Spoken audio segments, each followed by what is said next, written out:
Eu não era de ir muito ao médico. É só uma tosse, eu dizia. Deve ser a mudança de tempo. Só que aquela tosse não passava. Começou leve, como qualquer outra. Um pigarro aqui, outro ali. Mas com o tempo virou rotina. De manhã, meu peito doía como se eu tivesse corrido uma maratona durante o sono. Às vezes vinha com catarro, às vezes seca, mas nunca me deixava em paz. Fumar era parte do meu dia. Primeira coisa ao acordar, a última antes de dormir. 3 maços por dia. Acendia um cigarro antes mesmo de escovar os dentes. Parecia que o cigarro me dava bom dia.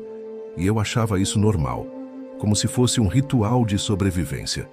Se eu não fumasse, parecia que faltava alguma coisa, um pedaço de mim. A tosse ficou mais agressiva no inverno. Tossia tanto que sentia gosto de sangue na boca. E ainda assim, acendia outro.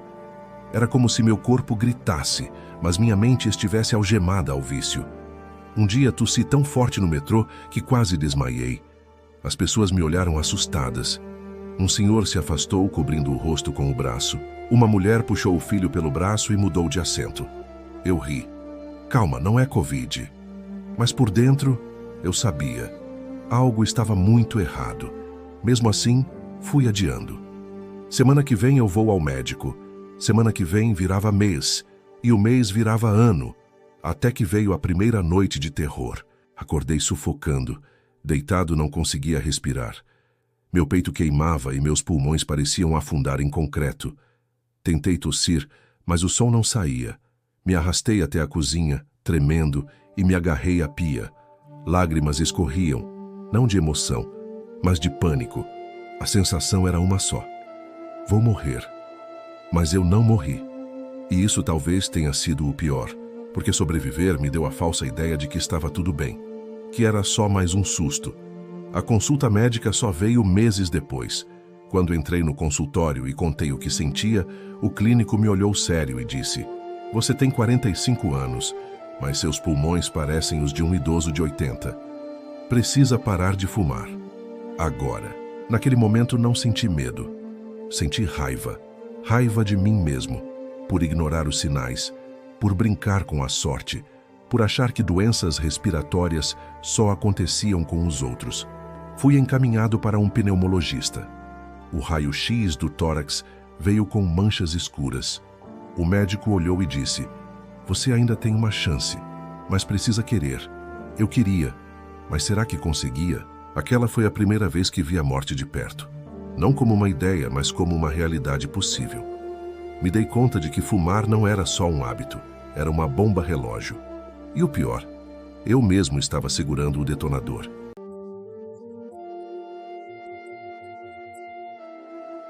Dizem que há frases que marcam a vida de uma pessoa. Frases que ficam presas como espinhos, mesmo depois de anos. A minha foi curta, fria e cruel. O pneumologista olhou os exames, respirou fundo e disse: "Seu pulmão está morrendo." Não havia música de suspense, não havia câmera lenta como nos filmes. Só aquele silêncio abafado da sala, o clique da caneta na mão dele e minha respiração falhada tentando entender o que aquilo significava. Como assim? Morrendo? Ele me mostrou a tomografia. Eu não entendi nada daquelas imagens em tons de cinza, mas bastava olhar para o rosto dele. Era o mesmo rosto que médicos fazem quando sabem que você está afundando e ainda acha que pode nadar. Você está desenvolvendo uma DPOC, uma doença pulmonar obstrutiva crônica. Seus brônquios estão se fechando. Parte do seu pulmão já não ventila como deveria. Pensei em perguntar o que era DPOC. Pensei em questionar se aquilo tinha cura, mas não consegui porque meu cérebro ficou fixado em uma palavra: crônica. Isso queria dizer para sempre. Ele foi direto, como deve ser um médico quando lida com um viciado.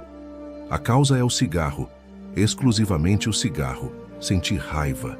Como assim exclusivamente? E a poluição, o estresse, a hereditariedade? Quis argumentar, mas ele foi mais rápido. Eu atendo centenas de casos como o seu, e vou ser honesto, 80% não param de fumar, mesmo tossindo sangue, mesmo usando oxigênio, mesmo depois de uma cirurgia. O cigarro já dominou o cérebro deles. Eles sabem que vão morrer e continuam. Fiquei calado, porque no fundo ele estava certo. Saí do consultório desnorteado. Fui direto à farmácia comprar o remédio que ele receitou. Um broncodilatador caro com nome complicado. Enquanto esperava na fila, meus dedos tremiam. E sem pensar, coloquei a mão no bolso, tirei um cigarro e acendi. No mesmo minuto em que estava comprando o remédio para tentar respirar, eu colocava fumaça para dentro. E foi nesse exato instante que entendi o que o médico quis dizer. Eu era um daqueles 80%. O início da humilhação. Voltar para casa com aquele diagnóstico foi como carregar uma sentença de morte no bolso. A diferença é que ela vinha com data indefinida. Poderia ser em 5 anos ou em 2 meses. Só dependia do quanto meu corpo aguentaria e do quanto eu continuaria me sabotando. Nos dias seguintes, a tosse se intensificou. Não era mais uma tosse de fumante. Era algo que fazia minhas costelas doerem, que me fazia perder o ar, vomitar, suar frio. Comecei a perder o fôlego subindo escadas, depois apenas caminhando.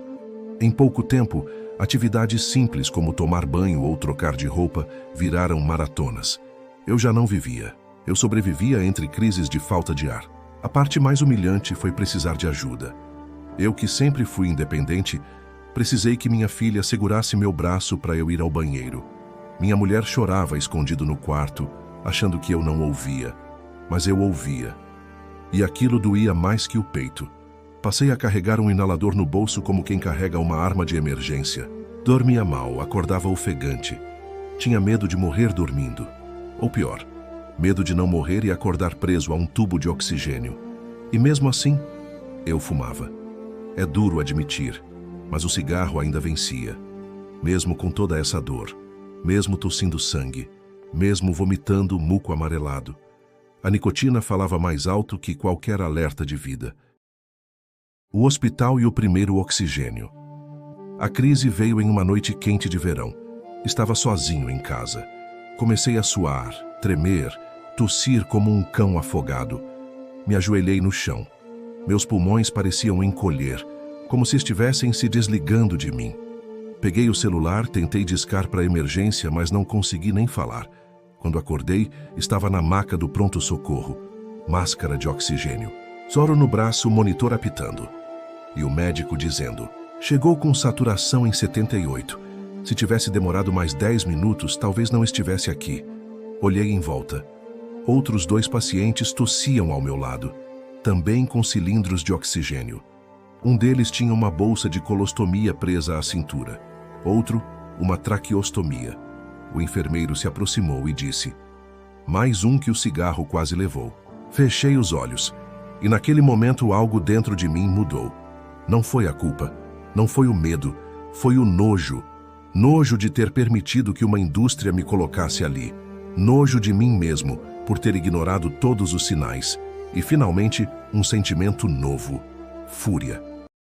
Se você ainda fuma e acha que o pior que pode acontecer é uma tosse ou um susto, você está enganado. O pior é se acostumar a morrer aos poucos. É ver sua independência escorrer pelo ralo. É perceber que um dia vai precisar de ajuda para respirar. E talvez nem isso funcione. O cigarro não avisa quando vai cobrar a conta. Ele apenas chega, arrebenta a porta do seu pulmão e te arrasta para o fundo. Se você ainda tem fôlego para mudar, mude, antes que sua próxima respiração dependa de uma máquina.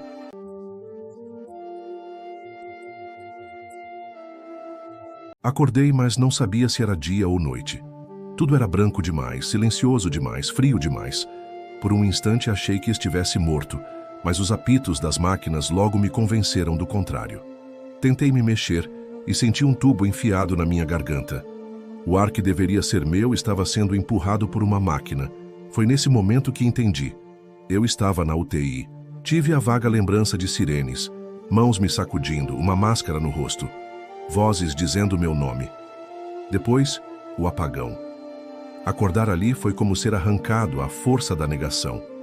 Porque antes, mesmo tossindo sangue, mesmo com falta de ar, eu sempre dizia: é só um resfriado. Depois passa. O corpo aguenta.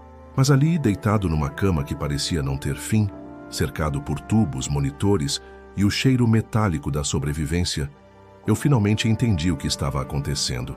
Meu pulmão estava gritando, e ninguém podia mais fingir que era exagero. Não havia janelas na UTI, nenhuma. Só paredes de vidro que mostravam outros como eu. Alguns em silêncio, outros gemendo, alguns sendo reanimados. A ausência de janelas fazia parecer que o tempo não existia. Era como viver numa bolha onde o mundo lá fora havia deixado de acontecer. E talvez, naquele estado, fosse mesmo melhor não ver o mundo. Porque tudo o que eu tinha era o presente. Um presente medido em respirações forçadas e bolsas de soro penduradas. A enfermeira que cuidava de mim, Ana, me contou depois que eu quase morri na ambulância. Disse que a saturação caiu tanto que eles já estavam prontos para intubação antes mesmo de chegar no hospital. Me contou que o médico olhou o raio-x e murmurou: pulmão de fumante crônico. Parece carvão molhado. Eu não ouvi isso na hora, claro. Mas quando ela me disse, semanas depois, senti como se tivesse levado um soco. Carvão molhado. Era essa a imagem do que eu carregava no peito. Durante os dias ali, aprendi a ver o tempo de outra forma. 1 minuto com dor parecia uma eternidade. 1 minuto sem ela, um alívio que dava vontade de chorar. As visitas eram curtas.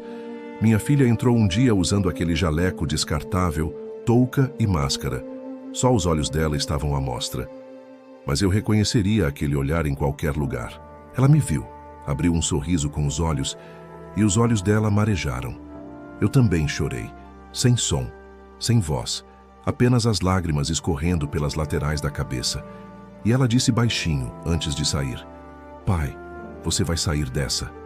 Foi ali, deitado, imóvel, preso a fios e tubos, que o medo deixou de ser um conceito distante. Ele ganhou corpo, ganhou cheiro, ganhou voz. O medo era o bip irregular do monitor, o ranger da maca ao lado sendo empurrada, o aviso no alto-falante chamando uma equipe para reanimação em outro leito. Era o som da morte flertando com os vivos. A cada dia que passava, a ficha caía mais um pouco. A ideia de que eu mesmo tinha cavado aquela cama, tragada por tragada, que nenhum médico, nenhum remédio, nenhum milagre poderia apagar os anos em que eu insistia em colocar veneno dentro do meu corpo. E isso doía. Mas talvez fosse uma dor necessária. Teve uma noite em que achei que não veria o amanhecer. O ar parecia mais denso, o peito mais apertado. A máquina fazia mais força. A enfermeira apertava minha mão e dizia: respira, fulano, respira, vai passar. E foi ali, naquela madrugada de terror, que eu prometi que se saísse vivo dali, nunca mais colocaria um cigarro na boca. Não por mim, mas por tudo que eu ainda não tinha vivido. Pela minha filha, pelos abraços que ainda não dei, pelas risadas que o cigarro quase me roubou. Ficar vivo naquele momento deixou de ser óbvio, e isso mudou tudo.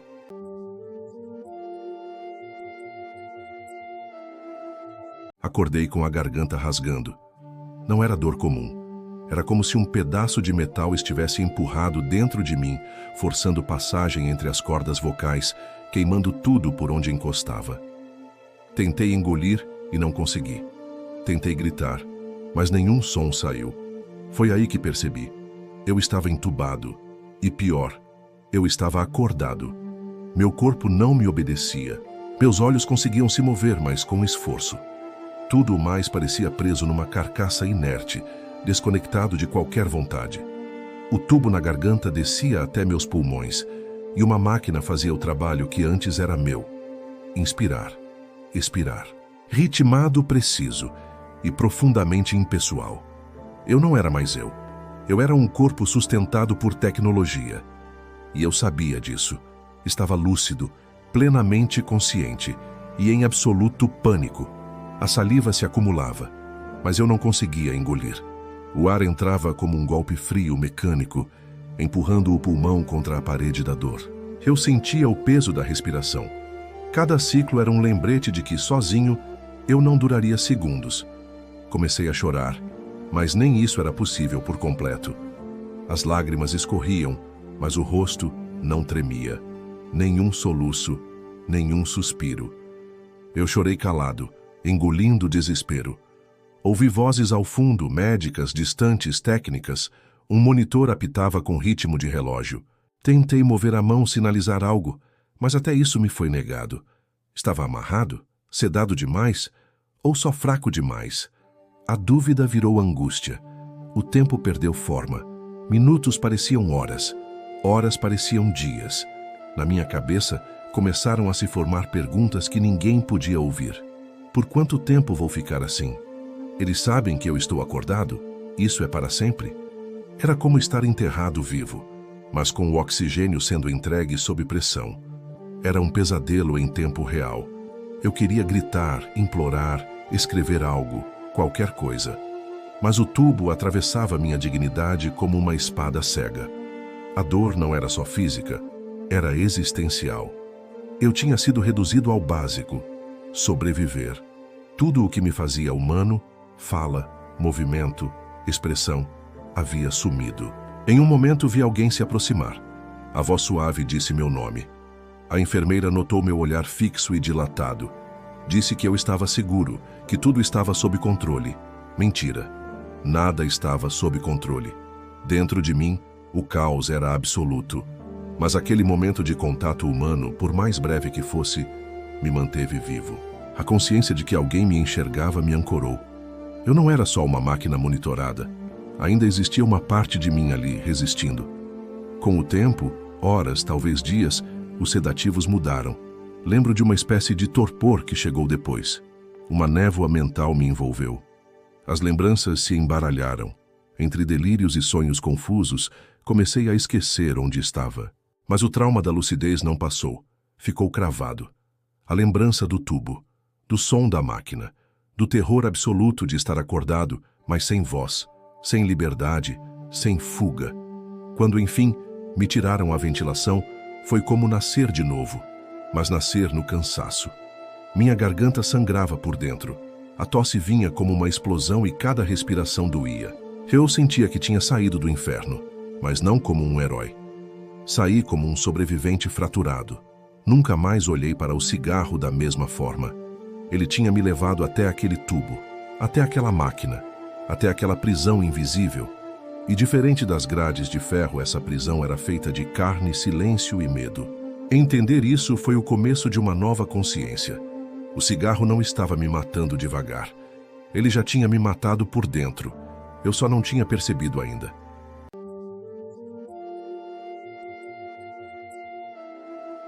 Quando a enfermeira entrou com a prancheta na mão e um sorriso ensaiado no rosto, eu soube. Aquela era a hora da alta. Ela disse meu nome como se fosse uma conquista, como se sair da UTI fosse sinônimo de vitória.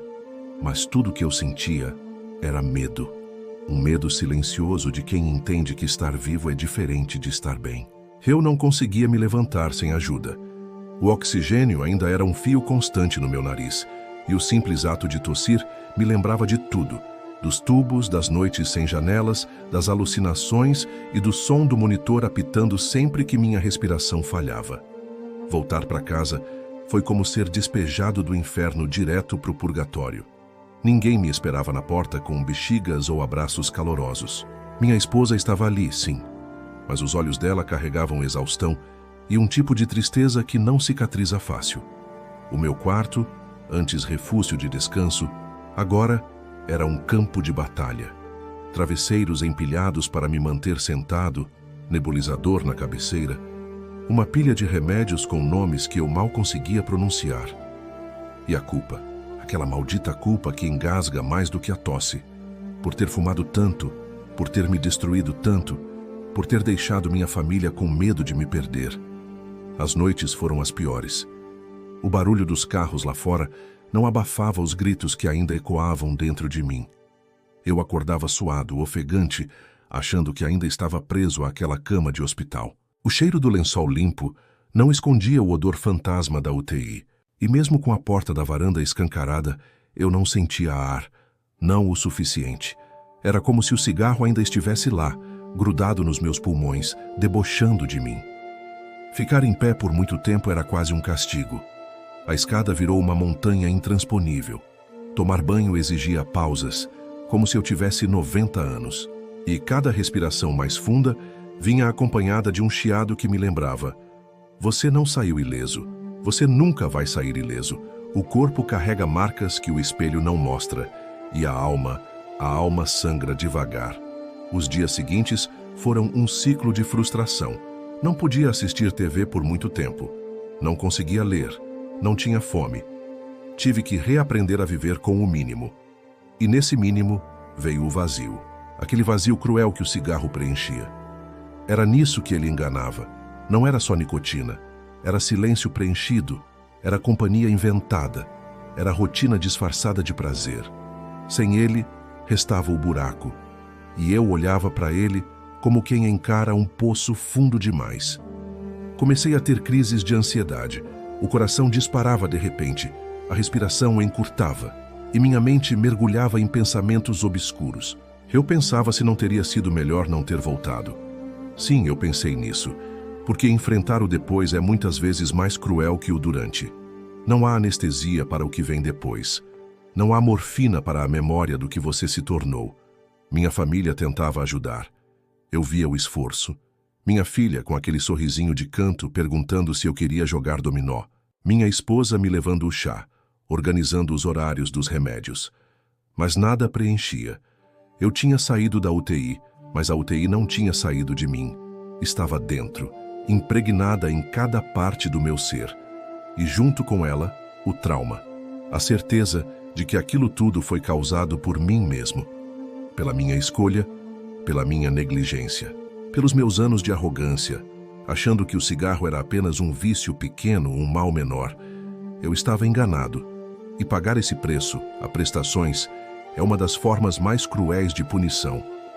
A primeira vez que tentei dar uma volta no quarteirão, precisei parar 3 vezes. A dor nas costas, a falta de ar, o suor frio, era como se o mundo tivesse aumentado de tamanho. As coisas que antes eu fazia sem pensar agora exigiam coragem. Respirar exigia coragem. E foi ali, sentado na calçada, olhando os outros passando apressados, que eu entendi. Estar vivo é diferente de viver. Mas também ali eu fiz uma promessa, que cada respiração conquistada ia valer a pena, que se eu sobrevivia àquilo, eu não ia desperdiçar. Eu não queria apenas não fumar. Eu queria reconstruir. Remontar o homem que eu destruí, pedra por pedra. E toda reconstrução começa na base. O arrependimento sincero. A consciência de que o cigarro não me dava nada. Pelo contrário, ele tirava. Tirava meu ar, meu tempo, minha família, minha liberdade. A alta não foi cura. Foi só a primeira chance de começar a entender o tamanho do buraco em que eu estava. E dali em diante, toda melhoria foi uma conquista suada, dolorosa, mas real. Cada vez que eu respirava fundo, sem tossir, cada vez que eu subia um degrau, cada vez que eu sonhava sem pesadelo, era um sinal de que, embora o cigarro tivesse marcado minha vida, ele não ia escrever o último capítulo. Esse capítulo era meu, e ele estava apenas começando.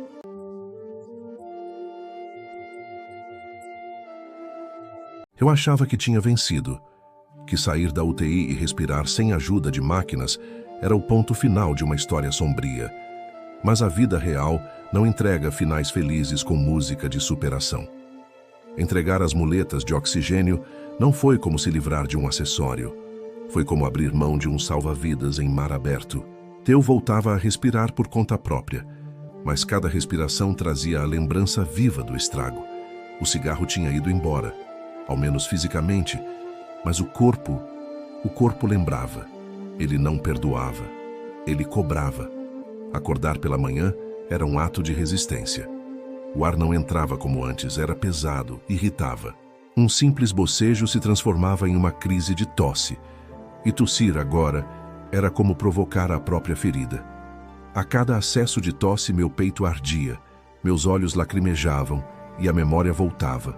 As tragadas escondidas, os maços dobrados no bolso, as risadas entre uma baforada e outra, sem saber que estava assinando um contrato com a dor crônica, a dor de quem feriu os próprios pulmões por vaidade, por vício, por costume. Mesmo com alta médica, os laudos diziam o que eu não queria ler: fibrose, áreas comprometidas, bronquiectasias. Palavras que nunca fizeram parte do meu vocabulário se tornaram vizinhas constantes. E cada uma delas significava que uma parte dos meus pulmões simplesmente não funcionava mais como antes, e nunca mais funcionaria. O cigarro tinha saído da minha rotina, mas deixou cicatrizes permanentes no meu sistema respiratório. Era como tentar encher um balão furado. O esforço era constante e o resultado sempre aquém. Tarefas simples, como tomar banho, subir escadas ou dar uma volta no quarteirão, viraram pequenos desafios de resistência. Eu me via parando no meio do corredor com a mão no peito, não por causa da idade, mas porque minha respiração não dava conta. E ali, no silêncio da dor, não dava para colocar a culpa em ninguém, só em mim. Me sentia como um idoso de 90 anos preso em um corpo de 50. Cada passo precisava ser calculado, cada esforço dosado. Fui proibido de pegar peso, de me expor ao frio, de ficar perto de pessoas com gripe. Meu sistema imunológico estava fragilizado, meu pulmão lesionado e meu orgulho em ruínas. E o pior, ninguém via isso. As pessoas olhavam para mim e diziam: ainda bem que você saiu do hospital. Como se a batalha tivesse terminado ali. Mas sair do hospital não era o fim. Era o começo da consciência. O arrependimento vinha em ondas, principalmente quando via outras pessoas fumando. Não era inveja, era revolta. Com elas por estarem indo pelo mesmo caminho que eu e comigo por ter sido exatamente igual. Quantas vezes ignorei tosses persistentes? Quantas vezes escutei "isso vai te matar" e respondi com um riso sarcástico. Agora meu corpo fazia questão de lembrar. Respirar, um ato automático e involuntário para os saudáveis, se tornou meu lembrete diário de culpa. Os médicos diziam que com fisioterapia pulmonar, dieta adequada e exercícios leves, eu poderia melhorar. Mas melhorar não era voltar ao normal. Era aprender a viver com as sequelas. Era ajustar minha rotina ao ritmo de um corpo cansado, remendado. A sensação era a de viver com freios de mão puxados, como se meu organismo dissesse: você teve sua chance e desperdiçou. À noite, o chiado no peito não me deixava dormir. O silêncio do quarto amplificava tudo. Os ruídos internos, os estalos da respiração, os lamentos mentais. Em alguns momentos, senti pânico de dormir e não acordar. O trauma da UTI ainda rondava minha mente.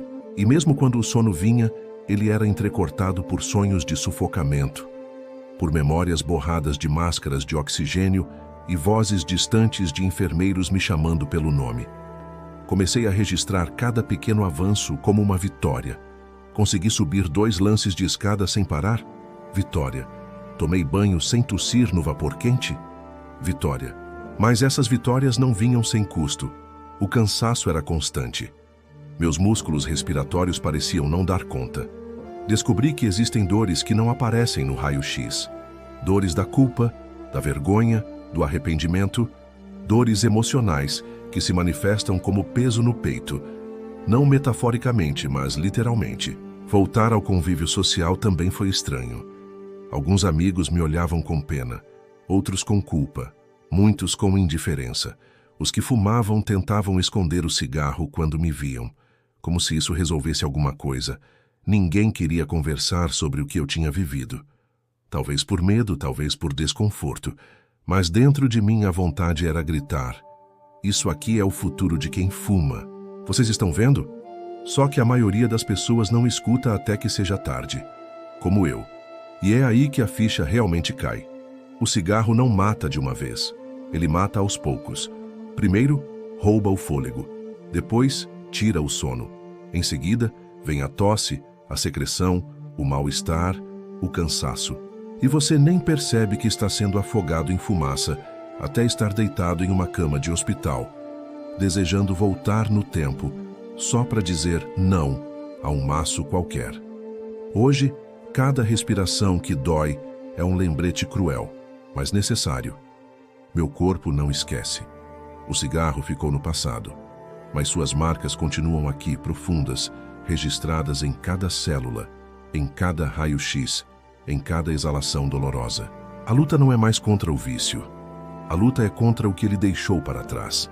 E se você acha que parar de fumar é difícil, espere até tentar viver com o estrago. A dificuldade de largar o vício é pequena diante da dor de lidar com as consequências.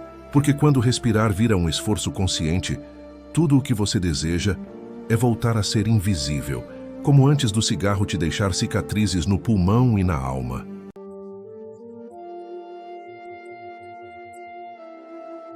Tem coisas que ninguém te prepara para sentir.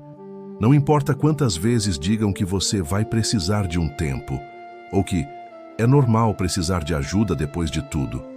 A verdade é que depender de alguém para fazer o básico, levantar, se vestir, tomar banho, sair de casa, é uma ferida no orgulho que não cicatriza fácil. A doença me quebrou por dentro, mas foi essa nova realidade, essa fragilidade exposta, que começou a me quebrar por fora. Eu estava em casa. Não havia mais médicos me cercando, nem máquinas apitando. Mas também não havia autonomia. Eu me sentia um visitante dentro do meu próprio corpo. Andar alguns metros me deixava ofegante. Amarrar o tênis era um esforço que exigia pausa, controle da respiração, apoio nas pernas. Lavar uma louça inteira? Impossível. Uma panela e 2 copos já eram o suficiente para desencadear uma crise de tosse e um cansaço que me fazia sentar no chão da cozinha, derrotado, encarando o piso como quem perdeu uma batalha simples. Mas real, as pessoas tentavam ser gentis. Deixa que eu faço, diziam. Não se preocupe com isso agora. Mas cada vez que alguém me servia um prato, limpava algo por mim ou me oferecia o braço para descer um degrau, o que eu ouvia por dentro era: você não consegue mais. E aquilo doía. Muito mais do que qualquer dor física. Era como se eu tivesse deixado de ser o homem que eu era, o provedor, o independente, o que resolvia, carregava, fazia. Agora eu era o que precisava, o que pedia, o que dependia. A vergonha começou a aparecer nos detalhes. Eu demorava para tomar banho, não pela fraqueza apenas, mas porque detestava precisar deixar a porta entreaberta, caso algo acontecesse. E sim, já tinha acontecido. Uma vez escorreguei ao me abaixar e não consegui levantar sozinho. Fiquei no chão do banheiro nu por 20 minutos, até ter forças de gritar e pedir ajuda. Quando me encontraram ali, o corpo todo tremia, mas não era frio, era humilhação. Doía perceber que o tempo dos outros girava em torno da minha limitação, que alguém precisava sempre estar de olho, que os horários tinham que ser adaptados à minha fadiga, que eu não podia mais dirigir, sair sozinho ou até mesmo cozinhar sem supervisão. Eu, que sempre tive tanto orgulho da minha autonomia, agora me via como um fardo. Mesmo que ninguém dissesse isso, era o que eu sentia. E sabe o que é mais cruel? A comparação. O tempo todo. Você se compara com o que era antes, com o que via os outros fazendo, com o que gostaria de estar fazendo. Via alguém correr no parque e pensava: eu não consigo andar 2 quarteirões. Via um amigo postar foto numa trilha e pensava: eu mal consigo subir a escada de casa. Era como assistir a vida passar pela vitrine, com a testa colada no vidro, impotente. Me recordo de uma tarde específica. Tentando varrer a garagem era uma tarefa pequena, eu insisti para fazer. Não aguentei 5 minutos. Sentei no meio-fio, ofegante, e chorei. Um choro sem grito, sem cena. Só lágrimas escorrendo do rosto. Não por dor, mas por impotência. Eu queria apenas varrer a frente da minha casa, e não consegui. A vergonha também vinha disfarçada de silêncio. Nas rodas de conversa, quando o assunto era saúde, eu me calava. Quando falavam de trabalho, de viagens, de planos, eu me retraía. Eu não tinha novidades, não tinha histórias, só tinha limitações, só tinha ausências. Era difícil aceitar que minha nova realidade era essa: sobreviver, respirar com dificuldade, dormir mal, depender de ajuda para funções que eu fazia no automático. E no meio de tudo isso, ainda havia a culpa de ter causado aquilo. Ninguém me empurrou para esse buraco. Eu pulei, eu acendi cada cigarro, eu ignorei cada aviso, eu ri das advertências. Eu fui o arquiteto da minha ruína.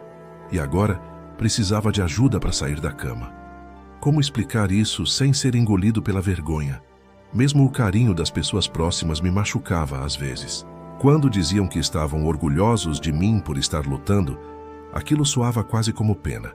Porque no fundo, Eu não queria que tivessem orgulho de mim por tentar levantar da cama. Eu queria que se lembrassem de mim de antes, quando eu era inteiro, quando eu era forte, quando não precisava justificar cada movimento com um suspiro. Com o tempo, fui sendo engolido por um isolamento involuntário. Recusava visitas, evitava sair, me esquivava das perguntas. Vivia entre o sofá e o quarto, tentando parecer melhor do que estava. Dizia que estava tudo sob controle, mesmo quando sentia que meu corpo gritava. Era como usar uma máscara, mas não aquela de oxigênio, uma máscara social para esconder a dor, a frustração, o constrangimento. Foi nesse momento que compreendi algo profundo. A vergonha não era só por precisar de ajuda. Era por ter me destruído devagar e consciente. Por ter feito parte da geração que banalizou o cigarro, que tratou dependência como frescura, que confundiu liberdade com autossabotagem. Eu não era vítima do cigarro. Eu fui cúmplice. Aos poucos comecei a ver que a ajuda que me ofereciam não era sinal de fraqueza. Era laço, era amor. Mas aceitar isso levou tempo. Porque antes de aceitar a ajuda do outro, eu precisava perdoar a mim mesmo. Precisava me encarar no espelho e dizer: você chegou aqui, mas você ainda está aqui. E isso por si só já era um começo.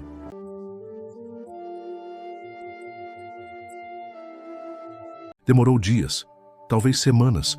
Eu não saberia dizer ao certo. O tempo, quando se está entre a dor e a recuperação, vira uma massa disforme. Dias se arrastam, horas se confundem, memórias se sobrepõem. Mas teve um momento, um instante quase imperceptível, em que algo dentro de mim começou a querer viver. E não apenas resistir. Não foi como nos filmes. Não houve uma manhã ensolarada em que eu me olhei no espelho e decidi mudar tudo. Foi um acúmulo de pequenas humilhações, de silêncios pesados, de olhares que evitavam me encarar de frente. Foi quando percebi que continuar vivendo daquele jeito, refém da vergonha, prisioneiro do próprio corpo, era só uma forma lenta de morrer em casa. E então, um dia, eu coloquei um tênis. Foi uma ação quase simbólica. Me sentar na cama, calçar o tênis com esforço, me levantar devagar, sentindo a tontura me dar boas-vindas. Caminhei até a porta. Respirei fundo. O ar parecia denso, como se o mundo lá fora estivesse me testando. Mas eu girei a maçaneta, saí. Não fui longe. Do portão até o fim da calçada. Talvez uns 15 metros. Cada passo era um lembrete. Você não é mais o mesmo. Mas ao mesmo tempo, cada passo era um desafio àquela narrativa cruel que eu mesmo vinha alimentando. A de que eu era um fardo, um inválido, um erro. Eu sentia o coração bater forte, não por emoção, mas por fraqueza física. As pernas tremiam, mas naquele instante, tremiam menos do que o meu orgulho ferido. Ali parado no fim da calçada eu percebi. Só o fato de estar em pé ali fora era uma vitória. No dia seguinte fui mais longe. 2 quarteirões. No terceiro dia, uma praça.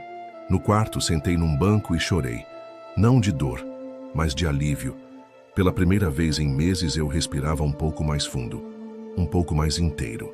E pela primeira vez em muito tempo, eu não estava com vergonha, estava com coragem. Claro, as dificuldades continuavam. Ainda havia falta de ar, ainda havia crises, ainda havia dias em que o corpo gritava para desistir. Mas agora eu tinha um destino, um objetivo mínimo que fosse caminhar. E cada passada era uma resposta ao passado. A cada rua cruzada, era como se eu dissesse: você não vai me parar. Os vizinhos começaram a perceber. Um aceno aqui, um que bom te ver ali. Alguns me perguntavam como eu estava. Eu respondia, melhorando. Nunca bem. Ainda não era verdade, mas eu estava a caminho, e aquilo já era mais do que eu podia dizer meses antes. Um dos momentos mais marcantes foi quando uma criança, ao me ver caminhando devagar pela praça, perguntou à mãe em voz alta: ele é doente, né? A mãe ficou sem graça, mas eu me aproximei, abaixei, com dificuldade, mas abaixei, e disse: fui, agora estou tentando ficar melhor. A criança sorriu e seguiu, como se aquilo fosse suficiente, como se dizer que estava tentando já bastasse. Talvez fosse mesmo. Caminhar se tornou meu ritual. pela manhã com o sol nascendo, à tarde, sob o céu nublado. Mesmo nos dias de vento frio, eu saía. Às vezes só até o portão, às vezes uma volta inteira na quadra. Mas saía, porque caminhar deixou de ser exercício, passou a ser símbolo. Cada passo era um lembrete silencioso de que eu ainda estava aqui, respirando. Fraco, sim, mas vivo. Foi numa dessas caminhadas que eu percebi algo que mudou tudo. Uma senhora bem mais velha que eu puxou conversa. Ela estava sentada no banco da praça. Falou da vida, da aposentadoria, das perdas. Disse que tinha câncer nos ossos. Disse que sentia dor todos os dias. E disse: "Mas ainda tô andando, né?" E riu. Aquilo me atingiu como um raio. Eu ali, tão consumido por vergonha, por culpa, por raiva, e ela com os ossos corroídos rindo. Ela não andava rápido, mas andava. E fazia disso um motivo de orgulho. Então por que eu não podia fazer o mesmo? Naquele dia, voltei para casa diferente. Sentei, respirei fundo e comecei a escrever. Escrevi o que sentia, escrevi o que pensava. Escrevi sobre o medo de morrer e sobre o medo de viver pela metade. Escrevi como se estivesse tirando o peso das costas. E de certa forma era isso mesmo. Escrever virou outra forma de caminhar. E assim, passo a passo, palavra por palavra, fui reconstruindo algo que o cigarro e a doença haviam me tirado. O senso de identidade. Eu não era mais apenas o ex-fumante doente. Eu era alguém tentando ser inteiro de novo, tentando se reencontrar em meio ao caos. Hoje, quando olho para trás, vejo que aquela primeira caminhada foi muito mais do que um passeio. Foi um ato de rebeldia, um grito silencioso contra tudo que tentava me apagar. Um gesto de resistência. Porque às vezes, respirar é fácil, mas depois de tudo, respirar com coragem é um milagre.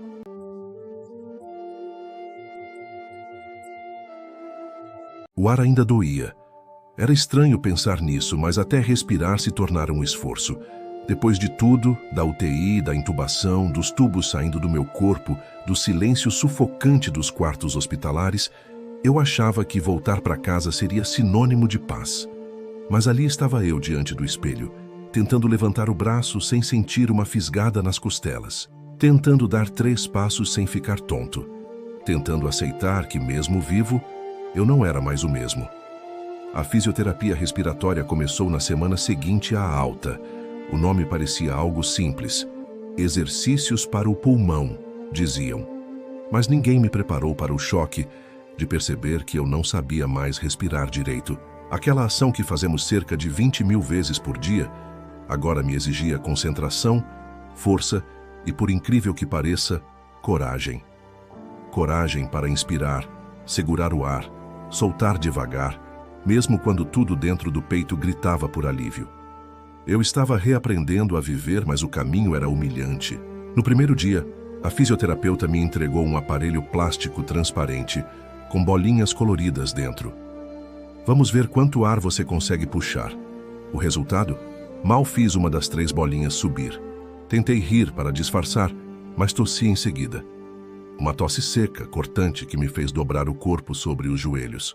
Aquela simples tentativa de brincar revelou o que o cigarro havia me tirado. A dignidade de um gesto simples. A parte mais difícil não foi o esforço físico, foi o emocional. Sentir o peso do arrependimento no meio de cada tentativa.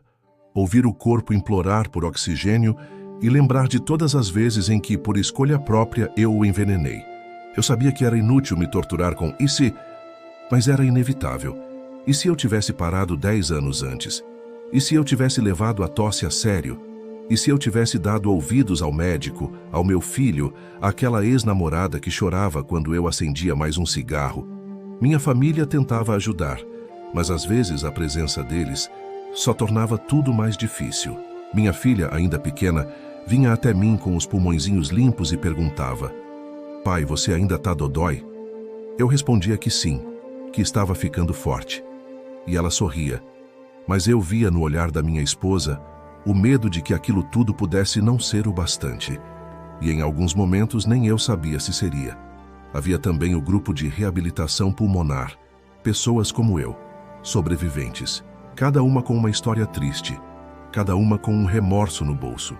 Conversar com eles me fazia sentir menos sozinho, mas também mais assustado, porque algumas histórias ali terminavam mal. Havia recaídas, havia pioras, havia diagnósticos terminais recebidos no meio do processo. E havia um lembrete constante: a luta não acaba com a alta, ela apenas muda de cenário. Entre os exercícios, os remédios, as sessões e o choro silencioso de madrugada, fui encontrando pequenos respiros, literalmente, pequenas vitórias. O dia em que consegui subir uma escada sem parar. O dia em que consegui dormir sem precisar de oxigênio suplementar. O dia em que minha filha desenhou um super papai e me disse que eu era forte porque tinha vencido o cigarro, mas não era bem assim. Eu sabia que o cigarro ainda estava à espreita, que o cheiro de alguém fumando na rua podia acionar gatilhos perigosos, que o cérebro de um ex-fumante ainda carrega vícios escondidos, memórias químicas, desejos traiçoeiros, e que, se eu baixasse a guarda, ele podia vencer outra vez. O que me salvava todos os dias era lembrar do tubo enfiado na minha garganta, do som do monitor cardíaco, do olhar dos médicos quando diziam que era grave, e da promessa que fiz para mim mesmo, ainda entubado: se eu saísse dali, nunca mais colocaria um cigarro na boca. Eu repito isso como um mantra, porque no fim das contas, a reabilitação não é um milagre. É uma escolha, diária, cansativa, mas possível. E foi nesse ponto que eu entendi. Sobreviver ao cigarro não era apenas uma questão de escapar da morte, era uma questão de reconstruir a vida.